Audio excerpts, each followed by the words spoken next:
Press Release PPWI. Heboh. Nama organisasi PPWI dicatut, PPWI minta pelaku bertobat.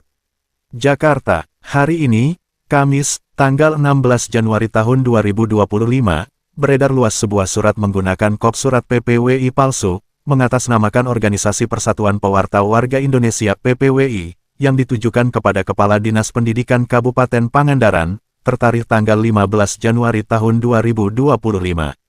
Surat tersebut pada intinya meminta bantuan dana sebesar Rp25 juta kepada Kepala Dinas Pendidikan Kabupaten Pangandaran.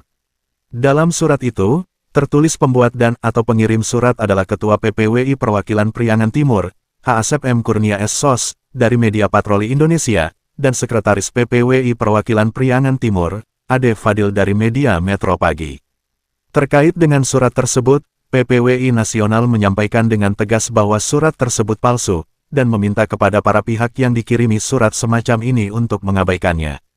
PPWI Nasional mengecam keras tindakan oknum warga masyarakat yang melakukan tindak pidana pencatutan nama PPWI untuk melakukan penipuan dan pemerasan terhadap siapapun. Perlu dijelaskan juga beberapa hal terkait surat palsu tersebut, sebagai berikut. 1. PPWI Nasional dan kepengurusan PPWI di daerah-daerah tidak pernah menggunakan kop surat PPWI seperti yang digunakan oleh pencatut nama PPWI, H. Asep M. Kurnia S.Sos dan Ade Fadil itu.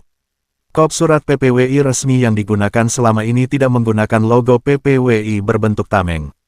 2. PPWI Nasional dan kepengurusan PPWI di daerah-daerah tidak pernah menggunakan cap atau stempel seperti yang digunakan oleh pencatut PPWI, H. Asep M. Kurnia S.Sos dan Ade Fadil itu. 3. PPWI Nasional dan kepengurusan PPWI di daerah-daerah tidak pernah menggunakan penomoran surat dan pola penomoran seperti yang digunakan oleh pencatut PPWI, H. Asep M. Kurnia S.Sos dan Ade Fadil itu. 4. PPWI tidak memiliki kepengurusan bernama PPWI Perwakilan Priangan Timur. Kepengurusan organisasi PPWI di wilayah kabupaten atau kota disebut Dewan Pengurus Cabang Kabupaten atau Kota, dengan nama kabupaten atau kota mengikuti penamaan resmi kabupaten atau kota versi pemerintah. 5. Oknum warga bernama H. Asep M. Kurnia S.Sos dan Ade Fadil tidak terdata sebagai anggota PPWI alias bukan anggota PPWI dan tidak memiliki kartu tanda anggota PPWI.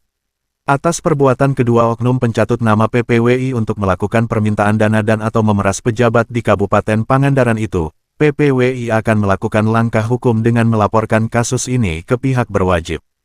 PPWI Jawa Barat dan PPWI Ciamis bersama seluruh anggota PPWI di Jawa Barat diinstruksikan agar segera membuat laporan ke Polres Pangandaran.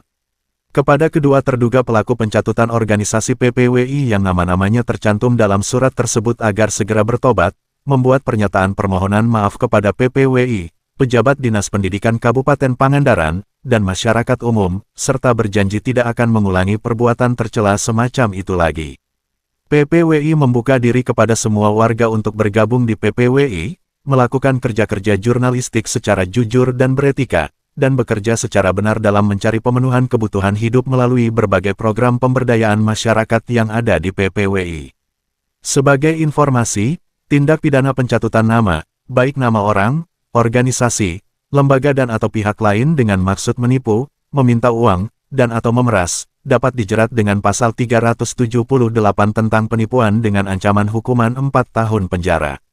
Barang siapa dengan maksud hendak menguntungkan diri sendiri atau orang lain dengan melawan hak, baik dengan memakai nama palsu atau keadaan palsu, baik dengan akal dan tipu muslihat, maupun dengan karangan perkataan-perkataan bohong, membujuk orang supaya memberikan sesuatu barang, membuat utang atau menghapuskan piutang, dihukum karena penipuan, dengan hukuman penjara selama-lamanya 4 tahun.